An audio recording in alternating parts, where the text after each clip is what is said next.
मुझे मेरी क्लाइंट अबीरा शर्मा से मिलने क्यों नहीं दिया जा रहा? जेल का रूल तोड़ा है। उसके साथ नाइंसाफी इतनी अच्छी इंसान जेल में चोरी छुपे लाए गए फोन पर वकील साहब। भगवान जी मुझे कोई सिग्नल दे रहे हैं जैसे कुछ गलत होने वाला है।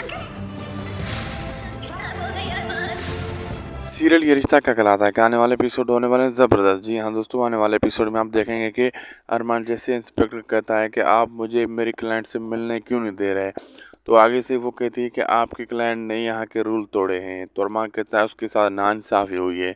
तो वो कहती है कि चोरी छुपे लाए हुए फ़ोन पर उसने बात की है और अरमान उससे गुस्सा कर रहा होता है। तो वहाँ बीरा कह रही होती है कि मुझे ऐसी घबराहट क्यों हो रही है, कुछ बुरा होने वाला है। तो वहाँ मायरा घर से निकलती है जेल की तरफ और रास्ते में एक अंकल से पूछती है जेल कहाँ है। तो वो कहते हैं आओ हम बताते हैं। तो वो उसे किडनैप कर लेते हैं।